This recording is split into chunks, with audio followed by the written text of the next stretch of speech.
Recording in progress.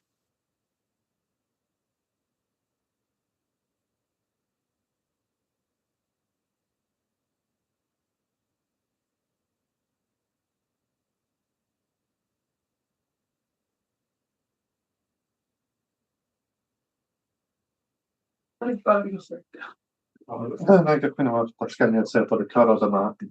start with the statement just to say that this meeting is being broadcast, and if you're not happy with this, you should leave the meeting now.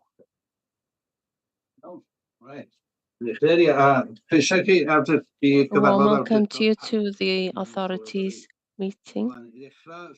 To start, do we have any apologies? As follows. Iawn. Ni ymlaen I wel llafar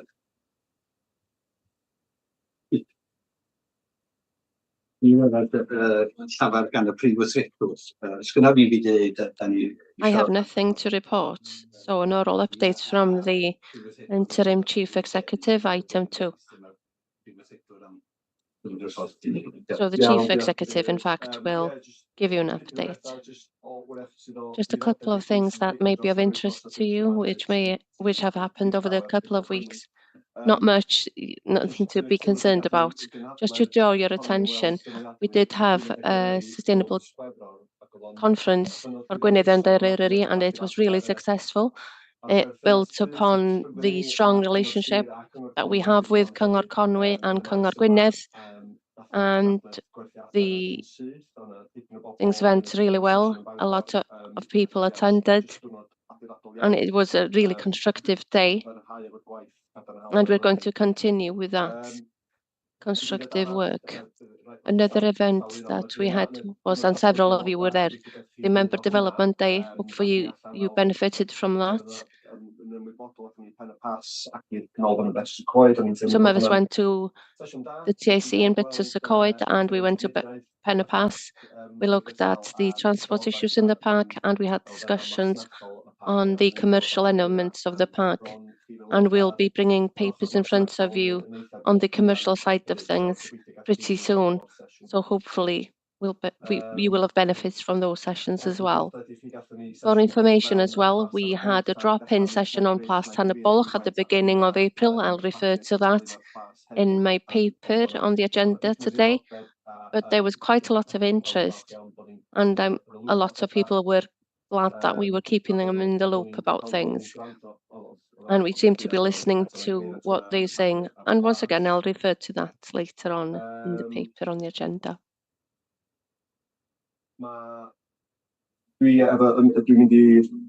Peak District ar ôl cyfarfod. I'm going to the Peak District after this afternoon's meeting. We have the leaders of the UK in Bakewell in the Peak District, and so myself and the chair are leaving to go there after today's meeting. Well, after the interviews, in fact, so we'll report back on our findings there. The planning subcommittee, the corporate one, is being held next week. You'll be aware of these sessions.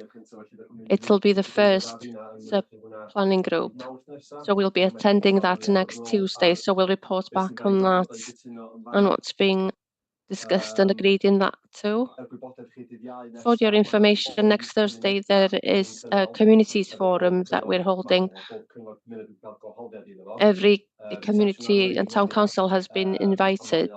It's an online session, and it'll be drawing attention to the fact that the two statutory plans that we have, Cynllun Eryri and the LDP, the review is starting this year, and so we just want to draw their attention to what's happening there and raise awareness in the communities. So hopefully we'll have a good representation from the community councils. Triglav National Park. I'm sure a lot of you will be aware of this. There is a twinning scheme. We've twinned with them. They'll be visiting Eryri in 2 weeks' time, I believe. mid-May. They're coming here for a few days, and some of the officers will be taking them around to show them Eryri, so that'll be an interesting one. And lastly, myself and the chair attended the launch. Elfed Elfyn was also there. It was the tunneling machine in order to underground the pylons. It was really interesting. We saw the TBM, as it's known, the tunnel boring machine. So that will start during the next few days, and that tunneling work will last about a year. And we'll keep you in the loop and give you updates on what's happening with that work.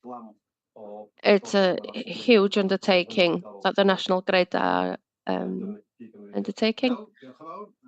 Thank you very much. On to item 3, public question time. Nobody has asked any questions, so on to declaration of interest by members or officers. Anyone? No? Okay. On to item 5, to propose that the minutes of the meeting of this authority held on the 5th of February signed as a true record. Do you have a proposer? Do you have a seconder? And show of hands, please. Motion carried. Any matters arising from the minutes? Awn ni mlaen I taflan weithredu, wel... On to the action sheet. This is remaining as is, isn't it? Yes, this is staying as is. The interviews will be held today.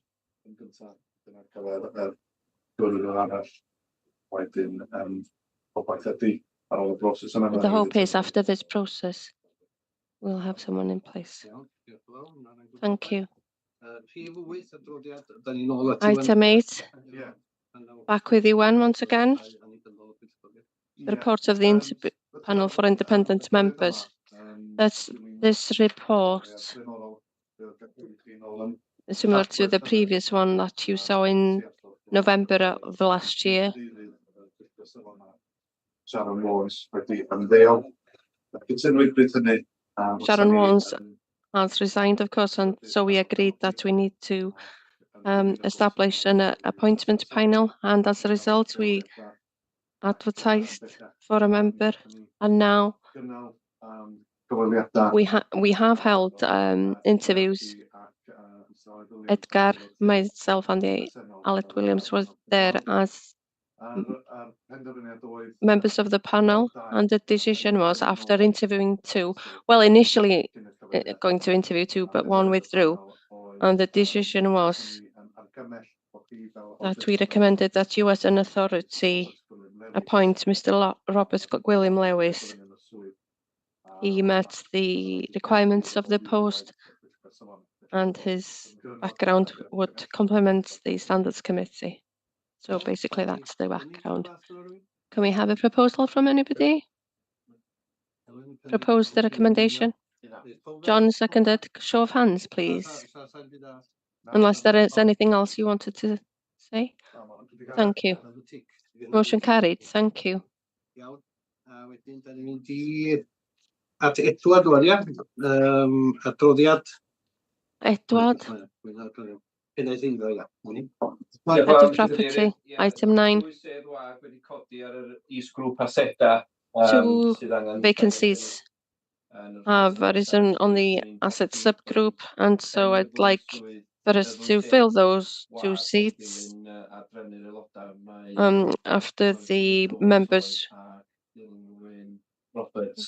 June Jones and Elwyn Roberts, were 2 members who They're going to continue. Well, the vacancies have arisen following the departure of Councillor June Jones and Dylan Roberts. And so we need representation from among the members. There's nothing in the remit which states that we have to have a specific procedure in relation to the members. So anybody who has input in relation to assets and review of portfolio. So we need 2 names, please. Can you propose? If you want to propose yourselves, you're welcome to, or propose somebody else for this subgroup, please.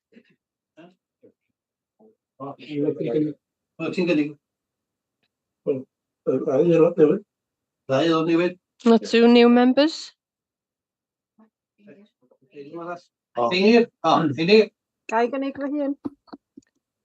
Can I propose myself? Einir, that is. So now we have 3 names that have been put forward.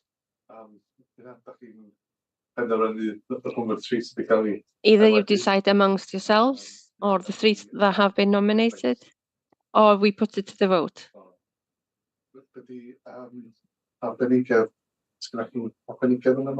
Do you have specific expertise in this field? I propose that I will withdraw my name this time around, because there's a new member who has more experience in managing assets. Okay, do we have any other names? So the recommendation is that we have 2 members, and so we just need everybody to agree. Everybody in agreement?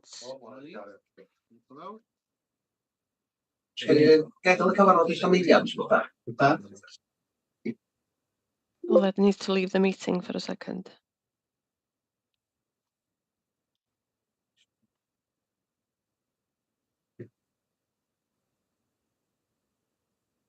Are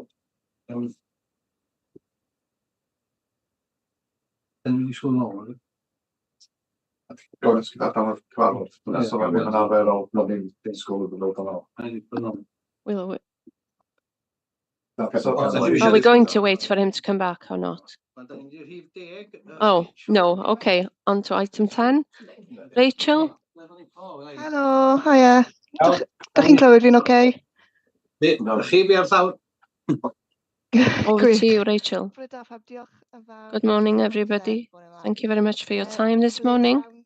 I'm very pleased to present the report for 2022-2023.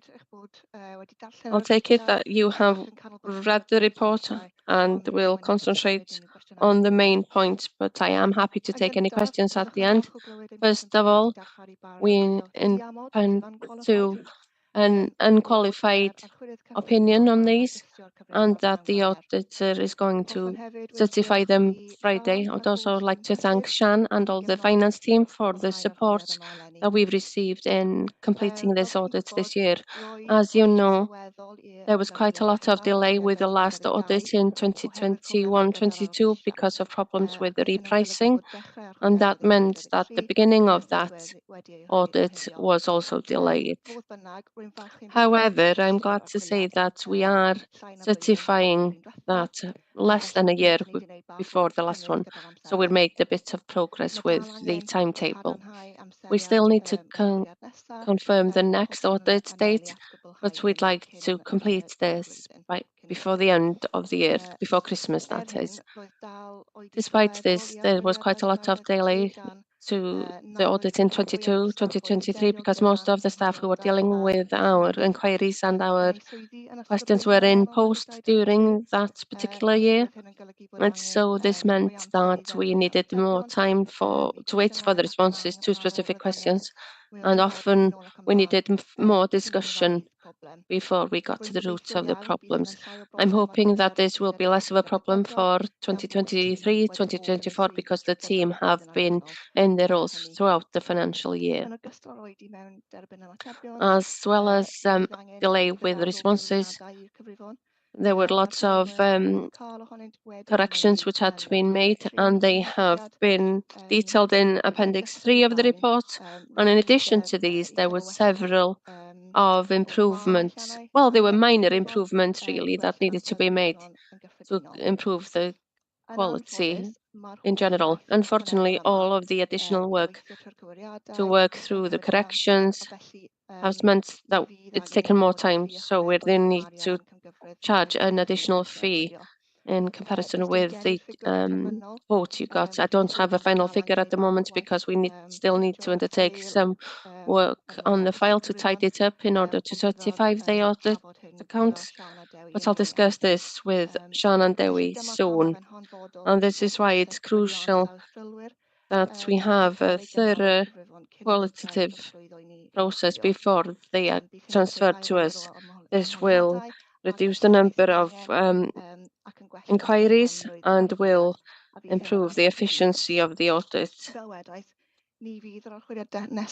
the next one won't start until October or autumn at least. So take the opportunity now to have accounts that are of a good standard so that we can have them in good stead for 23-24. We'll also be making recommendations as a result of this audit, and these will follow in a separate letter. Those were the main points really that I wanted to mention, so I'm more than happy to take your questions. Okay, thank you. Does anybody have any questions? I do have a question, but in Appendix 3, you've referred to it. I have to say, when I read through the report, I was pretty surprised to see how many corrections had to be made and how much money was involved. I wouldn't have expected this at all, and I've never seen this in the bank accounts before. I know that there have been changes in roles, and people have been various people have been working on this, and there have been lots of amendments, but I'd like to hear the reasons behind this and what are we going to do to make sure that we don't see this happening again. Because to be blunt, this is a bit of an embarrassment for us as an authority, and we shouldn't be in a situation where we have an Appendix 3 with so much money involved and so many corrections. Yes, I'm happy to start, and I don't know if Sian wants to add to that.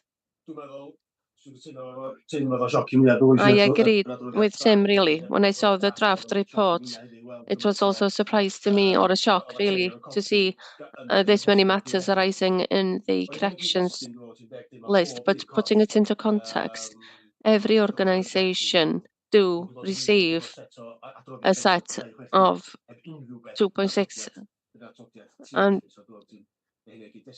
an Appendix 3, and the context is that the notes that the corrections refer to in the balance sheets or on the expenditure itself. Having said that, it is obvious, in my opinion, I'm new to the authority for about 18 months now. There has still been a period of instability which has happened, especially in preparation of these accounts. Sian wasn't imposed, and there have been vacant posts in the finance team. Rachel referred to Sian and all of the finance team. Well, basically, Sian is the finance team, to be quite frank and honest about it. These are accounts that the County Council also have to produce, and you should see the amount of staff that they have in Gwynedd and Conwy. They still complain that they still don't have enough staff, but at least they have the resources to undertake the work and the checking work and as an insurance policy. And what I've seen from what Rachel has said, the assurance quality is the work that hasn't been able to be undertaken with 2023. There are more people in the team now. It's not a big team still, but there are more people to undertake the checking elements. But there are some matters that arise like this, and this isn't a judgment on the auditor, but there's some things which haven't been correct for several years, but it's only now that it's being picked up by the auditor, and it's no criticism on you, but because the matters did arise in previous years, but of course, there are specific things that have been highlighted now that should have been highlighted previously, years ago, in fact. And once again, I don't want to point the finger at anyone. We have to take this, and I do think that it is a positive. Okay, a lot of things have been highlighted, and we've undertaken a lot of these corrections so that they won't appear in years to come.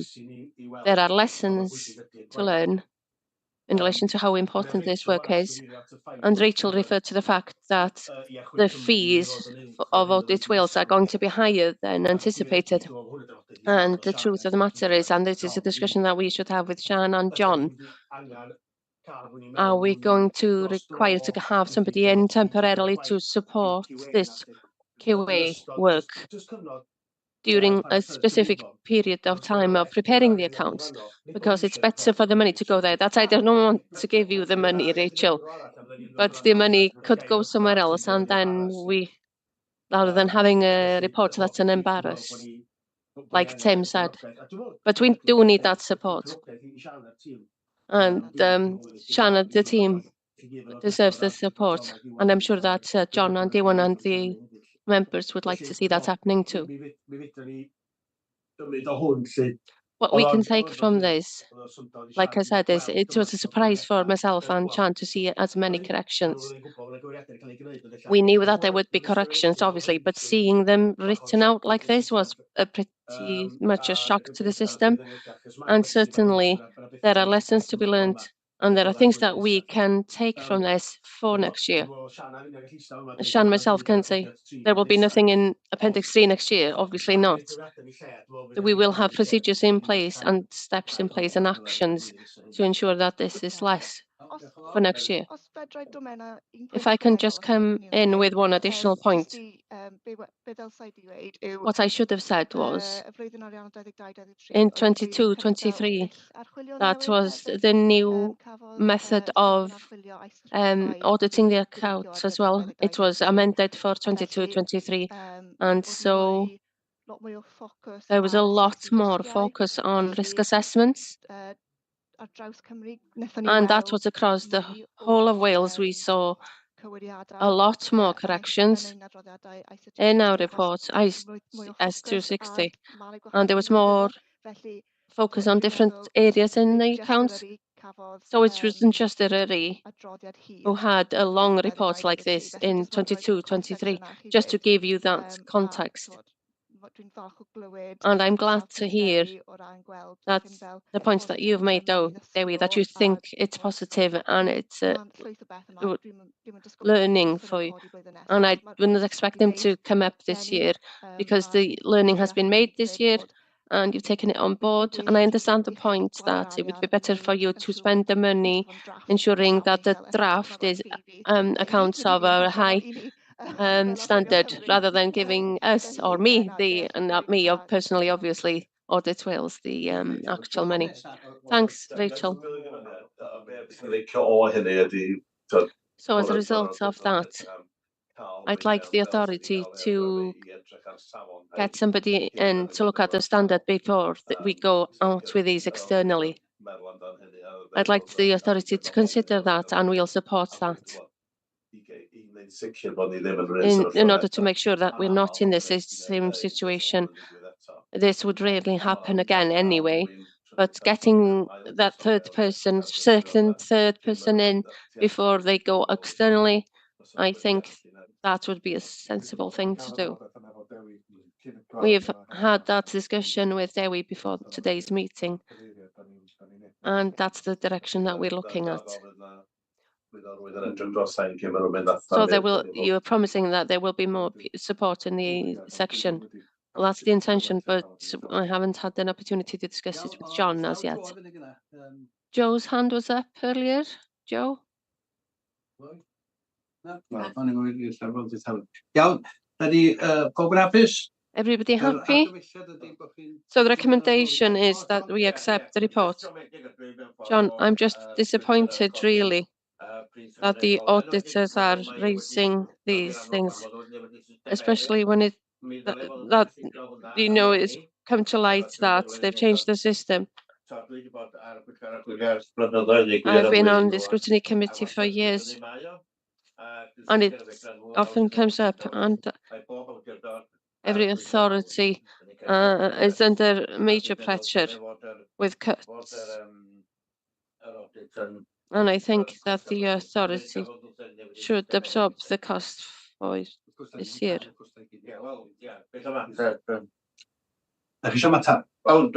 I'd like a response from Rachel regarding that. We will be looking at the cost. We have no right to make a profit statutorily, but we will be considering if there's anything that we need to absorb from our end before we give you a final bill. But though this work has taken twice the amount of work that it normally takes, so that will have to be reflected in the fee. So the recommendation is that we accept the report. Do we have a proposal, please?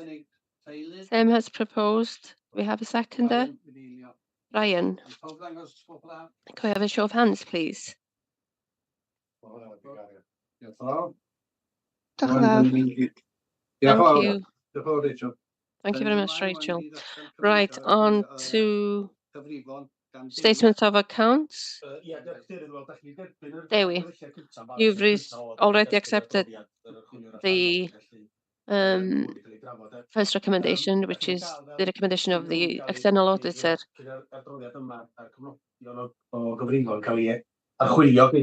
Before it was audited by Rachel and the team, you saw a draft of this in September of last year. So what we're asking for now in the further recommendation, after considering that you've received the report from Audit Wales, that's on the basis that of what you've heard, and like I said, I'd like to emphasize, it sounds one of bad news jokes, but the good news is that Rachel have put a unconditional opinion on the accounts. Despite the additional corrections, it's still unconditional. And so on that basis, that you as an authority approve the statements of accounts for 2022, 2023, and authorize the chair and myself to sign the appropriate letter.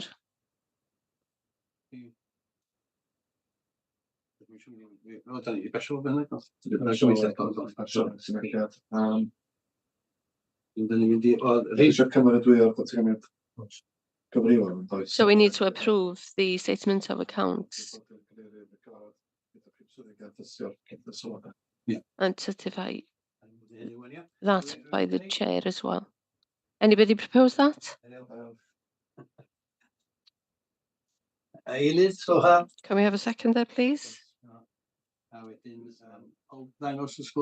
Can we have a show of hands, please?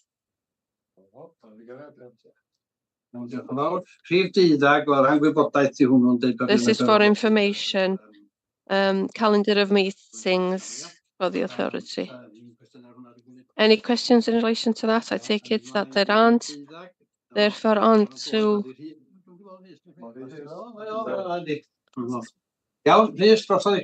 the next item, which is item 13, in fact. Apologies that I'm joining you electronically today. So this item in front of you today, I'll just give you a basic summary for the new members. This is a development of trees and woodland strategy for the Eryri area and a bit of the buffer around it as well.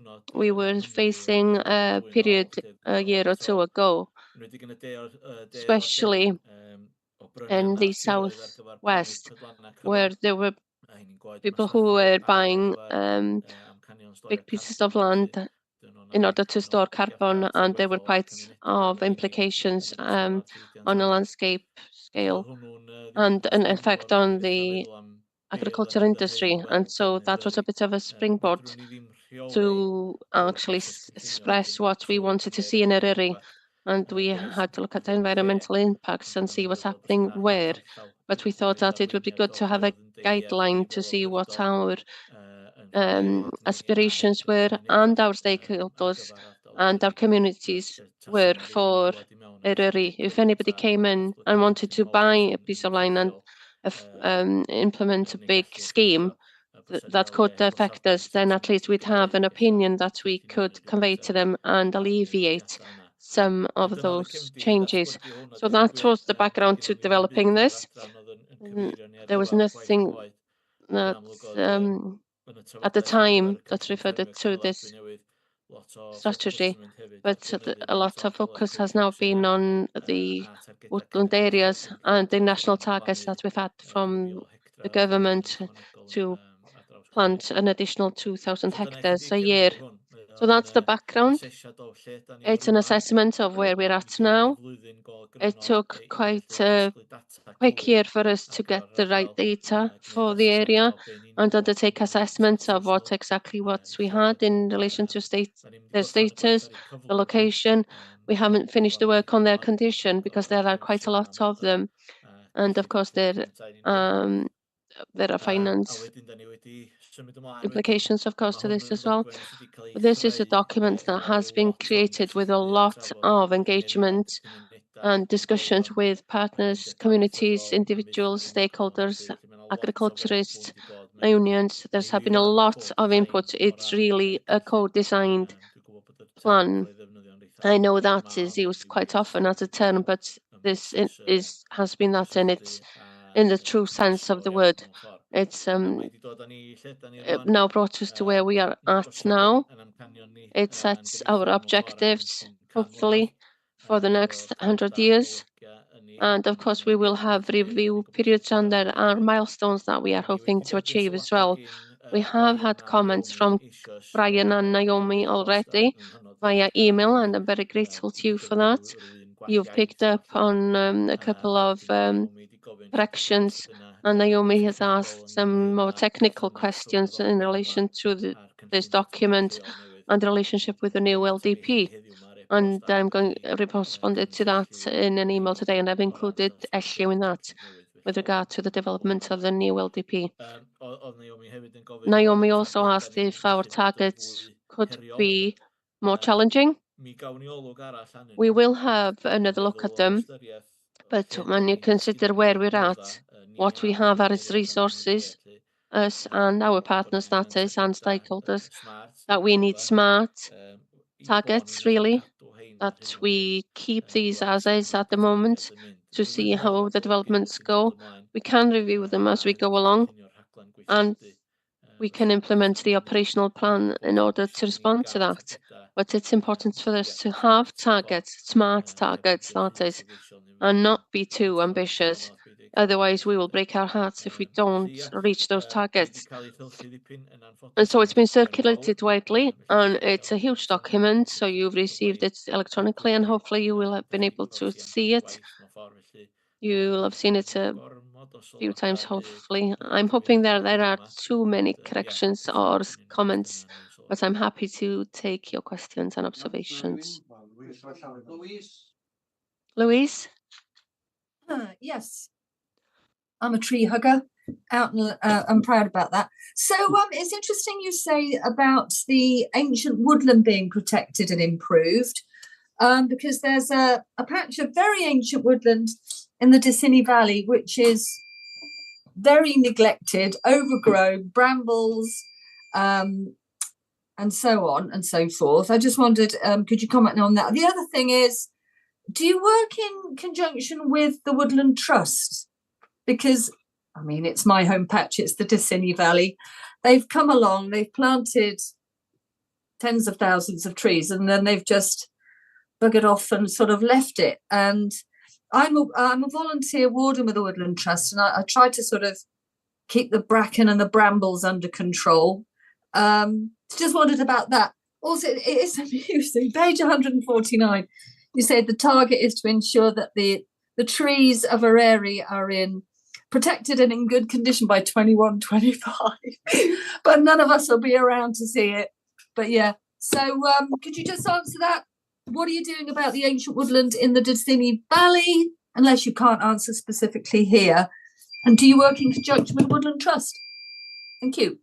Yeah, okay. Just take those in turn. Really, protected might not necessarily mean in good condition. I think we've got to be very honest and frank about that. You know, it's the same with 30 by 30 targets in Wales. That you might have 30% of land designated, but it might not necessarily mean that it's in good condition or favourable. So I think we've got to be careful about that definition, really. And protection, yeah. It also depends on what you have as tools and what the designation, where they are. You know, they could be protected through SSSI or through things like the planning process with tree preservation orders. So, yeah, it's a really technical one. But yeah, so just to be cautious on that one. Specifically in the Dudsini Valley, not entirely sure what you've got in mind, but Woodland Trust are generally quite careful in terms of, you know, their planting, and they will have a management plan. So it'd be quite interesting to see how that matches with the management plan that they have for the site. We have worked really closely with them in conjunction on this because our resources were fairly limited, and the experience that the Woodland Trust have had in developing strategies for other local authorities and protected areas across the UK. We decided to tap into that expertise, and they've been phenomenal in terms of how they worked with us. They haven't led and pushed a Woodland Trust agenda. They've followed our lead and our aspirations, and just relayed what the communities and individuals are fed in. So I can't fault them on that, to be honest with you, Lewis. They've been very open, very good, and very easy to work with as well. I don't think we would have got to the position where we are today without them and their contribution. They've put a lot of resource themselves into this as well, which has to be acknowledged. And then, yeah, the targets on 149, 21, 25. Let's hope the next generation will be here to tree hug them and look after them. And Hope so. Thank you very much. Thank you, Chairman. First of all, I want to thank Rhys and the team for getting the document to the stage that it's at. It has been a massive job and it's taken a while to get there, but it's going to be an essential tool going forward, I think, in driving some of the aspects of both our major statutory plans. So that it won't get lost. It needs to be a formal part of that process going forward. I would have liked to have seen the targets higher than they are in the original strategy, we accept the reasons why they've been set where they are. But we're like reassurance that should progress be faster than anticipated, that those targets can be increased and made more challenging as time goes on. So thanks very much for getting to this stage, and good luck with it in the future. Thank you. Jim? Just the tree of but I did a lot of work Two in or the three things, really. I know a lot of work has gone into this, Rhys, and I'm glad to see it. But the target a century away from now isn't very ambitious, really. In fact, we should kick it into the long grass so far it won't mean anything. I'd like to see at least half more than that. You've mentioned the smart targets. Getting something that's so far into the future means nothing. I'm sorry, but I would also would have liked to have seen with Asian woodlands, these are the conifer plantations as well that undoubtedly have planted, and there are still old trees there and ancient trees under, and still vegetation under the trees. I would have liked to have seen a target there to get those back to their natural native condition, and especially the ancient woodlands. And I know from my experience that the foresters are keen to keep those as softwood areas, but I think they should be reverted back to the woodlands that they were. I know with co-design and with the agricultural community, it's important to bring everybody with you, but those two things and the post and the with the timetable, we should look at those. I mean, there's a lot of good work that's gone into this, but it's not going to produce anything significant in my lifetime. I may have about, what, 20 years, if I'm okay. I'd like to see something that's measurable being produced during that time. Thank you very much, Rhys, for you and the team. The carbon elements are not sustainable, and are we putting planting too many trees? And for me, carbon is something that will make the wealthier people more rich and the poorer people poorer, because the smaller elements, people, they can't afford them, and isn't it unsustainable to plant more trees in these areas? Just to respond to some of the comments, it's a part of the strategy that we do have concerns about how much resources we have to manage our current woodlands without increasing those resources. I wouldn't say that it's easy to plant trees, but actually maintaining them can be really resource heavy. And of course, we have to consider climate change, and we have to consider the diseases that are coming. The forecast is pretty grim for the ability of trees to be able to grow in 2050. And it's been forecasted that they will have because of diseases. So I do have to accept that we're not ambitious with our targets, but this is a document that has been accepted by the agricultural community. And when we were in discussions with the sustainable farming scheme, there was a really strong objections from the Welsh Government targets. That we've come out of this in quite a safe position, in the fact that the document has been accepted. Obviously, there's going to be more planting, but there are implications to that as well. And more planting on agricultural land. And what we've been able to do here is to find the best of both situations where the targets will be met, but it won't affect the productivity of the agriculturists and the economic elements of that land. In moving forward with the new management plan coming through, a lot will depend on that and how that is accepted, and the implications and the commercial discussions with America and the agreements with Australia and New Zealand, which could affect the productivity levels in Eryri, and the change to the use of land as places to plant trees may change. So a lot of global economics will drive this, and in which direction it'll go. And I think we have been a bit conservative with this in order to be able to deliver and make progress.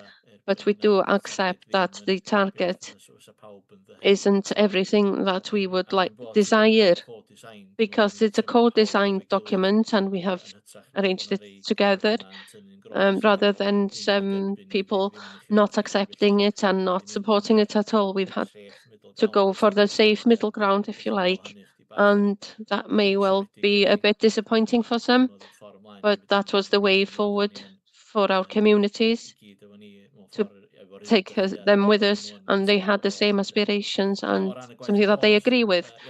with the POS work, there are targets with POS that we're moving on with. We're trying to put resources, sustainable landscapes, sustainable places into that. We have a INRS element that's being assessed now. The POS work is extremely important to us. We'll try to strengthen that wording in the document. But the targets for ancient woodlands has also been included there. We're also referring to the conifer percentage coverage over time.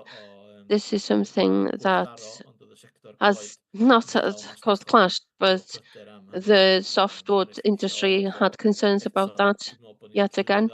But I think we've been able to discuss with them and found a way forward so that we had an element that we can adopt and go forward.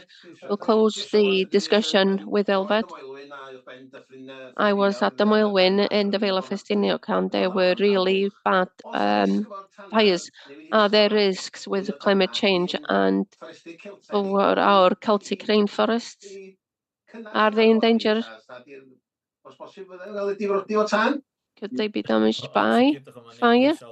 Obviously, climate change is a major concern, and the advantage with these rainforests, they are pretty damp, and they tend to be in areas that face the north, and they don't dry out quite as much as other woodlands, if you like, and so there's less fuel on the floor and rotting away.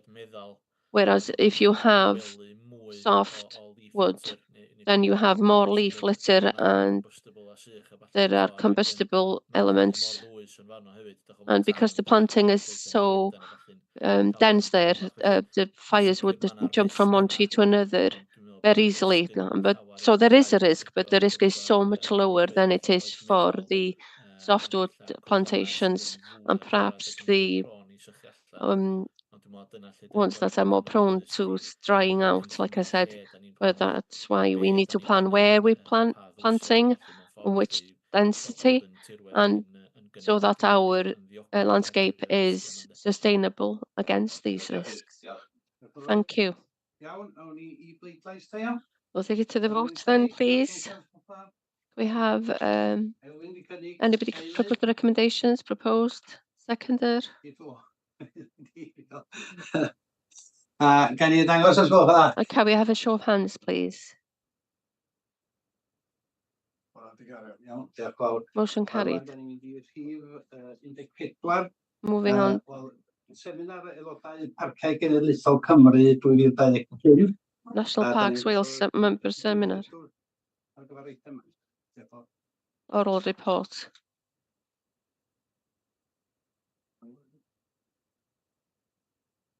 Ma' hwn jyst i godi'ch ymwybyddiaeth. This is just to raise your awareness. There's no need for a discussion on this one. It's just a marker for your diaries. We'll be holding the seminar on the 1st and 2nd of October, as you can see. So we're coming to Eryri. There'll be a session in Betws-y-Coed. Other members will be staying in Betws-y-Coed, and we'll bring you a more detailed agenda in good time.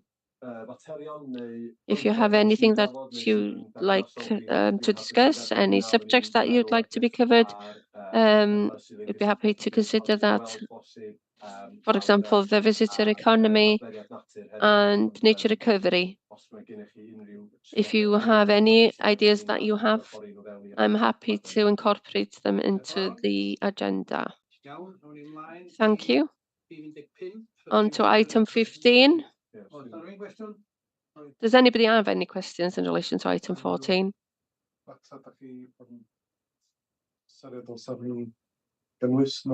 Any matters you think that should be included on the agenda? The visitor economy and how we manage people is a really good subject, and obviously that's something that we should discuss and learn from others as well. And the adaptations for nature, that's very relevant too. Anyone else? On to item 15, the Chief Executive with an update on Plas Tân y Bwlch. Thanks, Chairman. As you will be aware, we have discussed this in a working group already. This takes things a little bit further in this paper. I'll give you an update on the history, especially for those of you who haven't been aware of the history of this journey up to now. As you can see in the first 3 paragraphs, we put Plas Tân y Bwlch to sale last year because of the financial pressures that the authority faced, and we have financial debt, and not in the current one. And so the financial challenges was a part of that, and that's why it was put on the market in the first place. And it's important to keep that in mind during these discussions.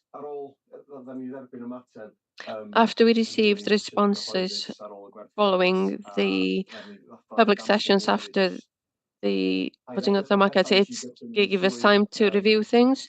I came into post as a new Chief Executive, and it was an opportunity to look at things with new eyes and assess the options as a whole and take on all of the feedback that we've had on this. And that gave me a bit of a different perspective to the matter, really. And in relation to the interest that we had, when we put it on the market, to make it perfectly clear, we had one offer from a private individual who offered the asking price. And in addition to that, we had 2 organizations, or charitable organizations, who showed an interest as well. We've kept a close engagement with them. One of them has withdrawn. If you remember, Committee Dolly, myself and you have had discussions, and we've had meetings with Committee Dolly quite recently. And they've withdrawn their interest with somewhat, but they're happy to keep communication with what's happening. There's another charity as well. The Outward Bound showed an interest in the site as well. They didn't put in an offer during the sale period, but they're happy to keep the discussions open and options for the future in relation to Plas. So that's the interest that we had in the site.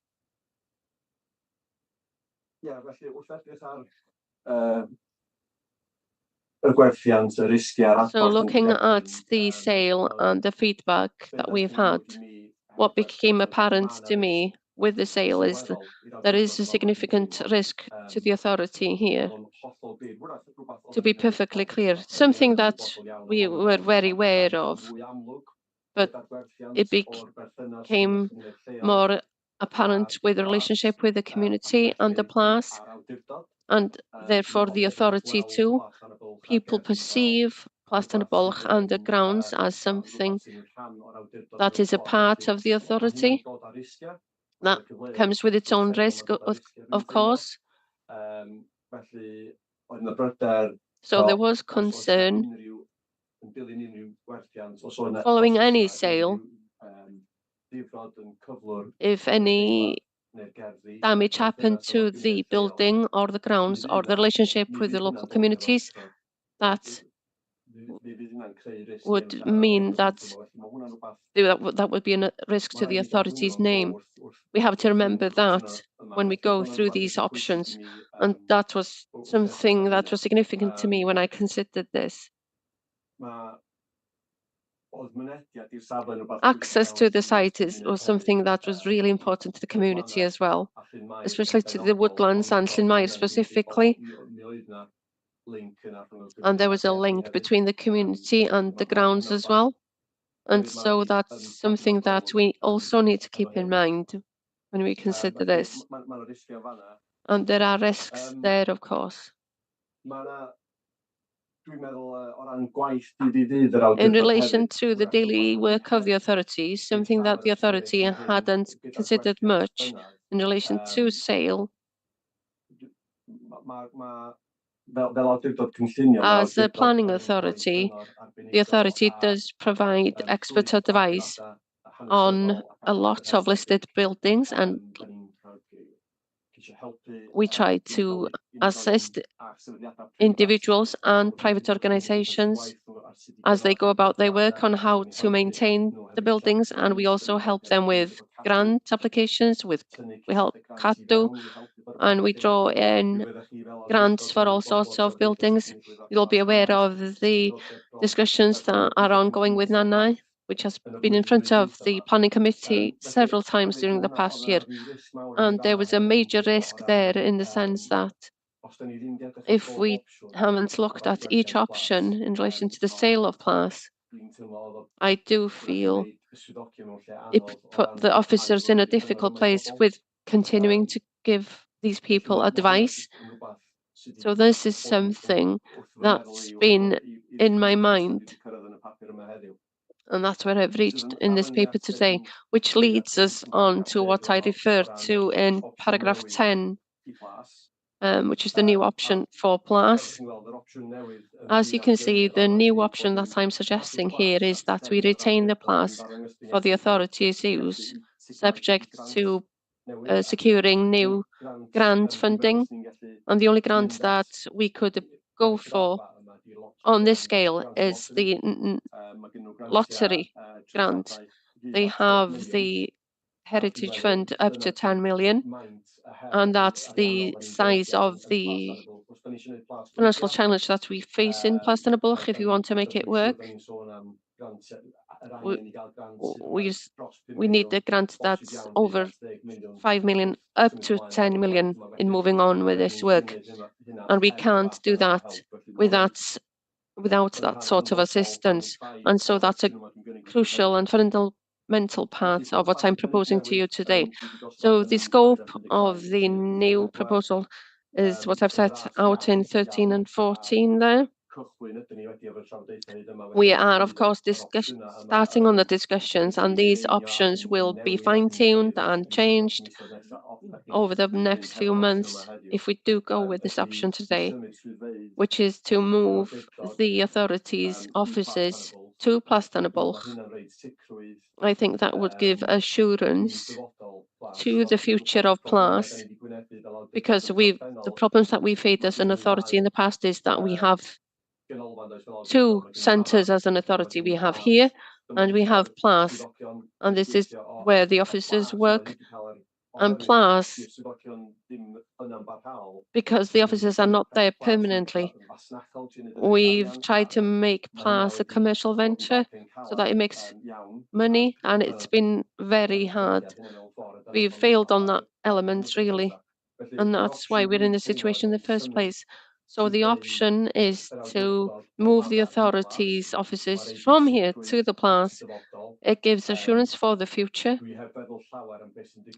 I haven't considered yet what would happen with this site. Obviously, discussions need to happen on that with you and the community and several other peoples. We have a lot of ideas. We don't need to go into that detail today. Hopefully, we'd have a look at that in the future so that we have a sustainable future for this site. In relation to additional use for Plas, I see the authorities HK was one, and we would then have the HK win within the park boundary. It would be mixed use, community use.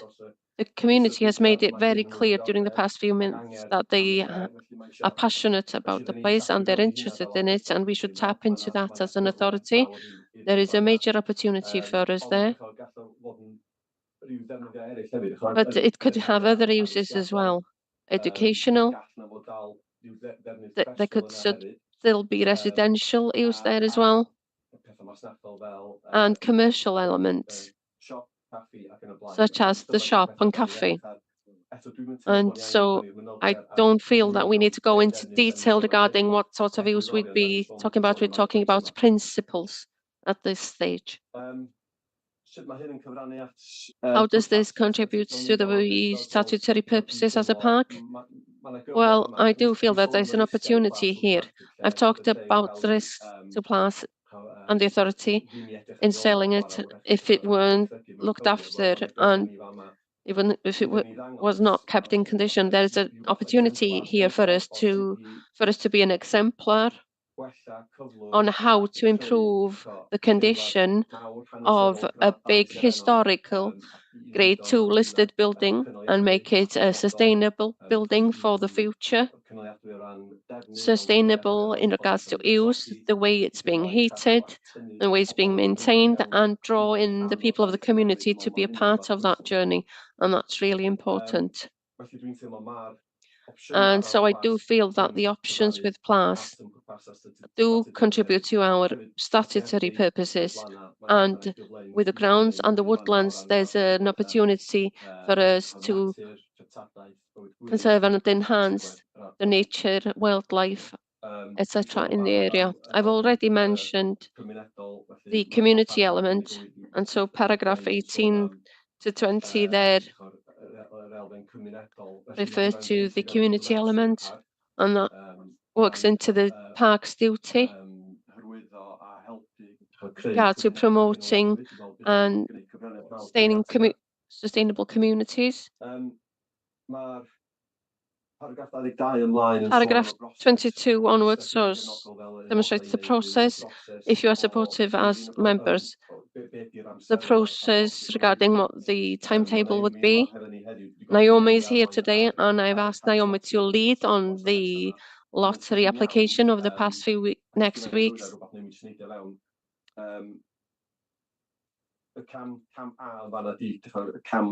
Step A is the expression of interest phase. We've already done that.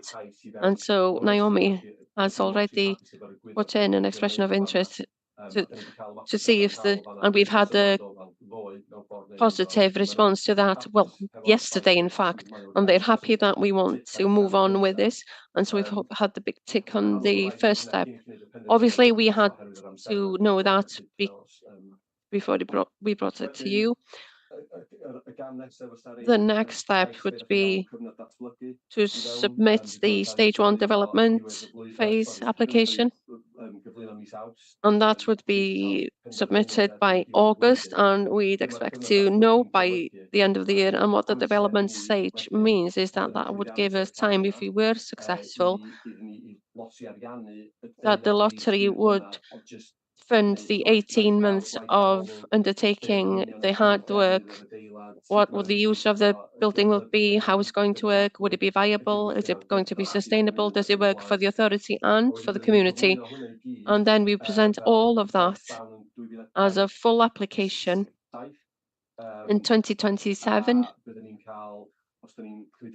And if we'd be successful in that step, by the end of 2027, beginning of 2028, we'd know if we would get the full grant between 5 to 10 million. It's expected to be about 9 million at the moment. Now, Naomi has that detail if you want to go into that detail with her as a matter of interest. So that's the process. If you approve this today, and that's the timetable we would follow. Obviously, we'd continue to be in these offices for some years yet, probably 4, maybe 5 years before moving everything to PLAS if everything work as planned. Paragraph 25 to 27. Just keep in mind, we're in quite a serious financial situation. I've mentioned the financial debt. We're working as officers to bring that figure down. We're looking at different things to address that, and we'll be presenting a report to you on that. And the hope is that that debt will be brought down significantly over the next 2 to 3 years. Well, I've set out in paragraph 26 what retaining PLAS would mean. At the moment, we're using our reserves, and basically retaining PLAS in the situation that we're in at the moment would mean that we'd be going through those reserves more quickly, because obviously retaining PLAS would mean that there were higher costs, but with the sale of these offices and making PLAS a lot more effective with regard to running costs, that would be less of an issue in the future. But of course, you have to keep in mind that we will go through the reserves quicker in the future. Obviously, the figures that I provided you in paragraph 26 hasn't taken into consideration of the things that we do in relation to increasing income, and hopefully those figures will not be as bad in reality, because there are several other things that we have in the pipeline. For example, there are people in PLAS staying there at the moment. There's a company there for quite a few months, and that's bringing in an income for the authority as well. So basically that's it. I've talked about how important managing expectations is. The community is very excited about what we're doing. We've had drop-in sessions with them. We have emphasized with them that this is totally subject to the success of the grant. It's the same with our officers. The staff here in general are very excited about this and what we're trying to do. And again, we need to manage expectations. Managing my expectations are important as well, because I'm very excited about this. I won't run through the summary that I've set out from 33 onwards. There are several recommendations that I ran through them quickly. A is for officers to pursue the retention of PLAS subject to securing the National Lottery grant with a view of relocating officers from Penrhyn to PLAS. B is that officers pursue this with a National Lottery grant application this summer. And Naomi will be available if you want to go into that in detail. C, that officers emphasize the importance of expectation management throughout this process, noting that PLAS would revert to be sold should the grant application fail, and that's an important element. If we are not successful with the grant, obviously we'll be back in the situation that we were last year, and it'll go back on the market. We can't keep PLAS without that grant. The next one is D, should the grant funding approach prove unsuccessful, that the authority should retain control of the woodlands and Llynmair as per plan in Appendix A.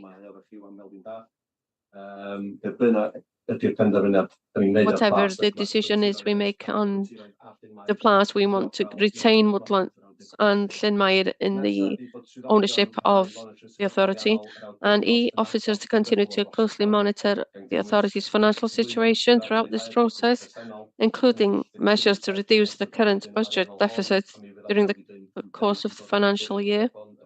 And like I said, I will be bringing papers in front of this authority in the near future. And lastly, that the authority further considers this matter and any progress made at the authority's September meeting. If you go for this option. Before we start the discussion, you've had an update on the options that are available. I don't want to go into detailed questions today. We have a really tight timetable today. So Naomi will give us the figures rather than you asking the questions. In submitting the expression of interest, it's a summarized application of what we present in August, and you have to respond to the main principles, and you have to give a rough outline of the plans for the development phase so that you understand exactly how it works. The development phase application would go in first to get the initial funding to get those detailed plans in place, and you have up to 2 years to complete that development phase. And we've asked for 18 months in this case. At the end of that 18 months, there would then be a delivery phase application that would go in, and you have up to 5 years for that phase. With regards to the development phase, we think that the full cost would be 325 for the development phase, and we're asking for 90% of that costs from the Heritage Fund.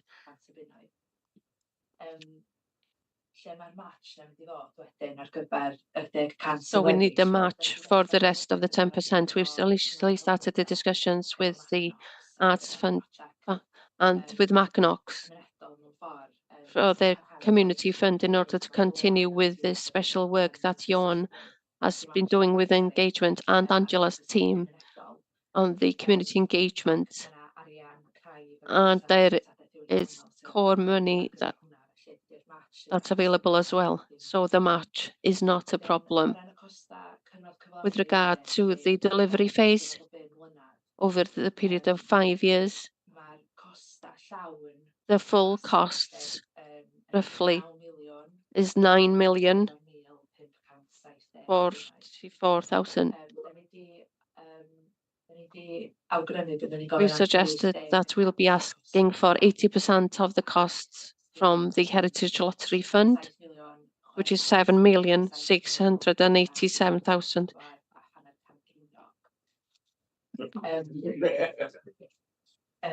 Going down to the pence as well. And so there is a gap there.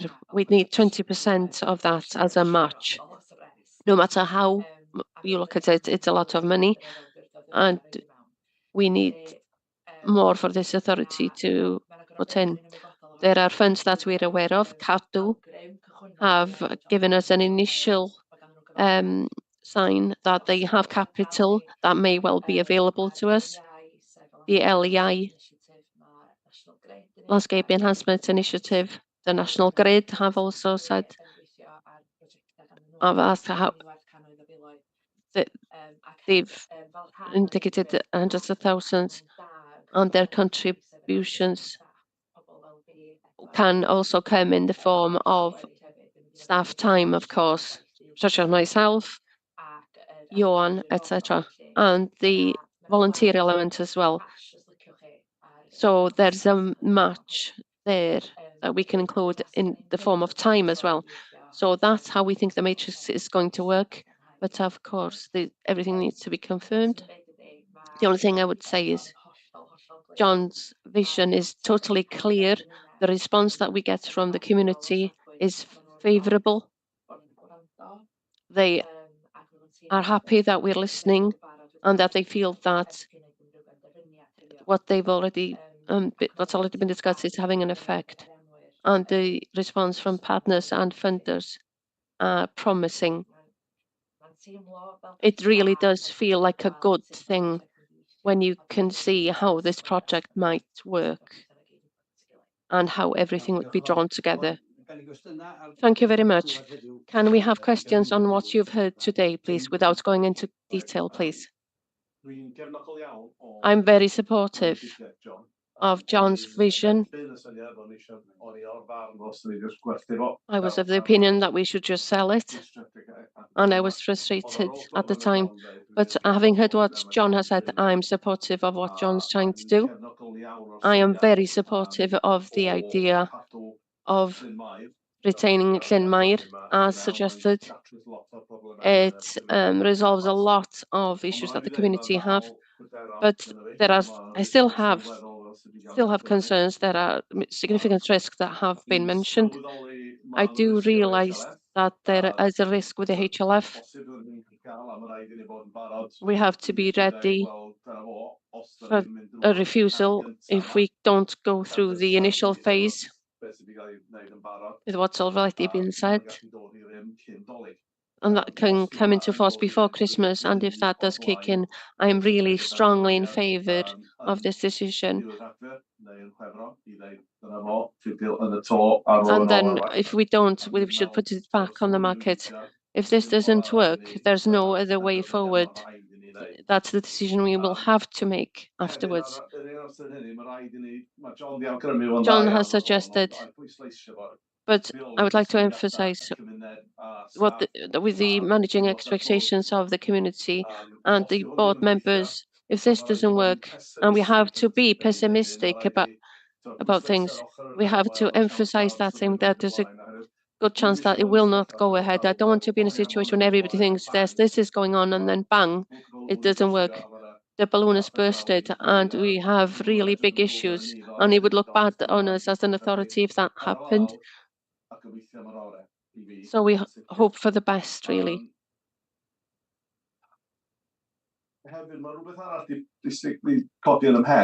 Something else has just come up in my mind, but I don't know if you've thought about that.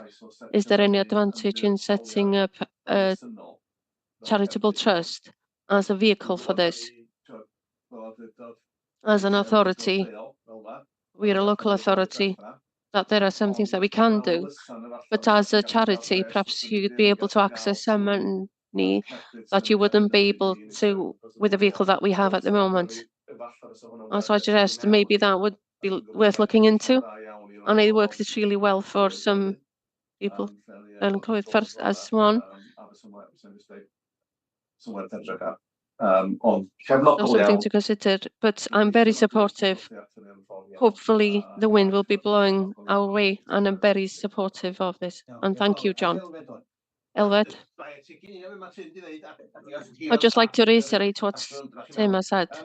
Thank you very much for the staff who have put so much effort in. We have to make a heroic effort here, not just for the local community, not just for Wales, but for the UK and the whole world, in fact, that we as a park should fly our banner high, that we want to keep our heritage and land and do the best for our communities. And we can come out of this as an exemplar for the whole world, that national parks are really worthwhile and valuable in the countryside. And if it doesn't work, and if we don't get the money, fair enough, then we'll have to close the door in its face. The only thing that we have to do is to make the effort, and a heroic effort. And thank you very much to you as staff beforehand for taking this forward and undertaking this work behind the scenes. And like you said, Tim, we need to look at every avenue possible in order to ensure the future of Plas and the future of the park as well, so that we can demonstrate that we are enthusiastic about this venture. I'm very grateful to all of you. Thank you. Louise House? Yeah, thank you, Chair. It's not a question, it's just I wanted to express my absolute support of trying to maintain and retain Plas Ty 'na Bwlch, because it is such an iconic landmark in the national park. And I think, you know, if we don't try our best to retain it, then we'd come to regret it. So I get what Jonathan's saying, you know, we have to manage expectations, but I'm fully on board with anything that's proposed. Let's try our best. That's all I wanted to say, Chair.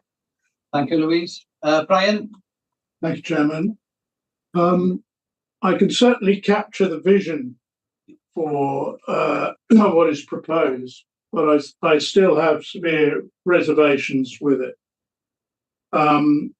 I'd like to know what the cut-off is, if you like, in terms of both financial risk as well as other risk of when we make the decision to stop. Because there's a danger when you start on these processes that you get so far you feel you have to keep going, and then you still end up with a problem. So I think that needs to be very clearly thought through if the decision is taken to move forward. I think the other one I'm still not clear about is, what are the opportunity costs of going down this road? In other words, what are the things that we won't be able to do because staff resources have been put into this, there's a danger it becomes like a plug hole, if you like, a vortex into which resources are put, both financial and other resources. And if that isn't brought fully out into the open, there's a danger again that we miss things there and we get caught out. And the other one kind of related to that is we can see from the figures that you presented here that its place is a significant drain on the reserves. So that at the end of this process, should it all go in the right direction, and there's a lot of ifs behind that, the reserves would have diminished considerably. And I'm not reading the rooms that the financial environment for authorities in general, but particularly national parks, is going to go into a new heyday of finance. It's going to be constrained for some time to come. So those are the backdrop to this, which is why I think we need those numbers brought out in detail before.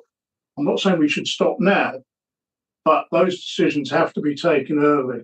And I think related to that is the question of the development costs. We've got a budget now. Edward will tell us when that estimate was put together.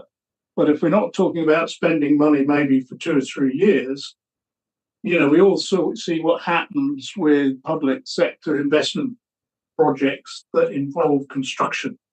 They don't stay at the figure that you start with. So what figures do we put into that are also factored into the budget going forward in terms of worst case scenario, et cetera, in terms of the impact on the budget? And I think that needs to be done in a very realistic way before we get too far down the process that you can't withdraw. I've seen it happen in other authorities with big projects like this, and you get to a point where you have to continue, but you jolly wish you hadn't sorted out earlier. And I think we have to be very, very clear where that is. In one sense, it won't affect me because my time on the authority comes to an end very soon. But I do have concerns about the veracity of it for an organisation of our size in the climate that we're moving into. But I understand the reputational and I understand the community issues. But I think we have to keep a very, very level business head on this and put the emotional aspects to one side. Thank you, Brian. John should know. Yeah. John wants to come in there. Thank you very much, Brian. I'm very grateful for your comments. And I don't disagree with the principle of what you're saying. We need to take emotion out of it. In relation to your question, when would we stop? In response to that, that's easy. The simplest one is if we fail with any phase, then we would put it on the market because this is the only options that we have financially. If we fail in the development phase or the delivery phase, then the PLAS goes back on the market. But in preparation, the notary work, if we as officers feel this just doesn't stack up for whatever reason, it's really important to look at things coldly and in a commercial way. And if we think this really doesn't stack up as we prepare the application, I think we should put the brakes on ourselves and bring it back to the authority and say, we've had a look at it in greater detail now, and we think that this is not able to be sustainable. And on that point as well, that's why we would bring it back to the members, and I'd keep an eye on that as Chief Executive. In relation to the costs, perhaps I should have mentioned, you are correct. I think this application will affect some other projects that we're undertaking as an authority. Staff resources and financial resources will go into this. This is short to medium term. In the next 3 years, that would go on other projects. And so this is a project that contributes to our purposes in itself, but it will affect other things that we may have done. I don't want to kid anybody in relating to that. That is a fact. And I feel that this is something that we should do because of the long-term vision of the park and the purposes and the duty of the park, but it does affect the other things that we do. That's it, really. We're going to finish with fees now. Un peth o fod yn aelod newydd o'r awdurdod. Being a new member of the authority, we can look at, I've been able to look at this from the outside for a period of time, but I'm confident that and I'm confident with the principle that's been discussed today. And Tim and Brian have raised exactly what I was going to raise. The risk assessor are clear. The only thing I wanted to add there was there are comments that have been made to manage expectations. The feeling that I have is that we are moving things forward here, and we're almost saying an external organization's decision will influence what we're doing here. Can we include the messages that come out of this meeting today, but how we communicate that with the community? Because there is support to the principle, obviously, here, but it is a principle at the moment. There is nothing that's been set in stone so we need to include messages as a part of the strategy as we move forward. That's the only comment that I have to make. Quickly, we have had drop-in sessions. And on the second session specifically, people were very grateful that we were considering this option, but also accepted if we do fail, then PLAS would go back on the market. Johan, did you want to say anything on that? We have another session in the summer, don't we? Yes, we do. If the motion is carried, then there will be another session on the 30th of June, and that will include what Naomi's application. And we will want to give everybody an update to everybody who's subscribed to following the what's happening with PLAS Llanybulk. It's really important that we do that. We don't want anybody to fill the gaps with the ideas. If you're going for this option today, then it'll be a part of the communication strategy with the community and how we manage expectations, and that's a part of work that will happen after today. I have one more thing I wanted to ask. We have to have a very good project plan with a project officer, and we need more staff. Is there any plan with that? With gateways, where we say yes and no every time you reach a certain point? Well, again, when do we say no, etc.? Ellis, I'm 100% behind the vision, and I was not a member when the decision was made to sell PLAS Llanybulk, and I'm not at all happy with that decision, and so I'm really happy that we're rethinking it. With regard to managing expectations, we have to manage everybody's expectations, especially and including the MPs and the ones in Cardiff as well. I know about the level of interest and inquiries that there have been, and so we have to manage and share information well in relation to that as well. Propose the recommendation. Elwyn has proposed the recommendation. Do we have a seconder? John is seconding. Can we have a show of hands, please?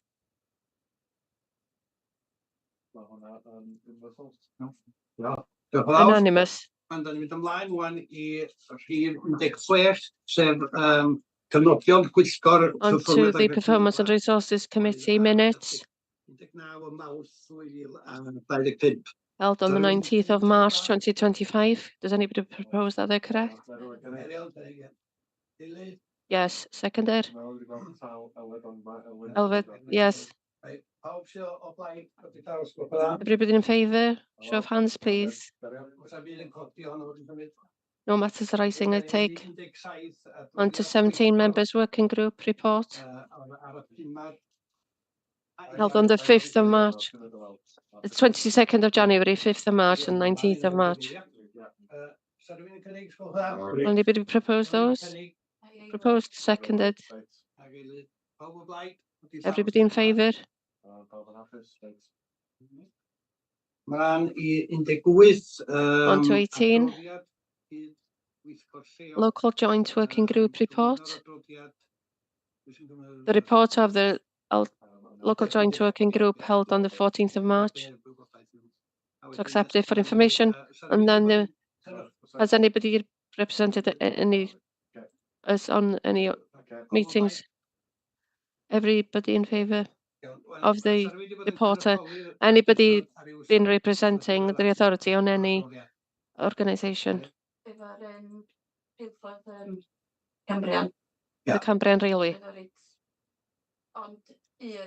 Oedd yna just on Transport for Wales, oedd yr unig person dod i'r cyfarfod honno, so dwi'n... Only one person was there, Transport for Wales, so not much to discuss. They mentioned the late trains, etc. So they're going to review that.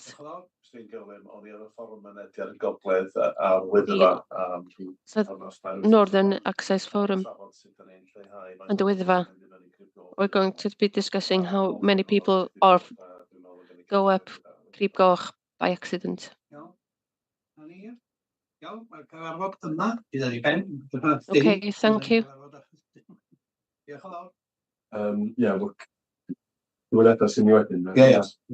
So we have the interviews are next. Give it a go. Yeah, okay. Carl,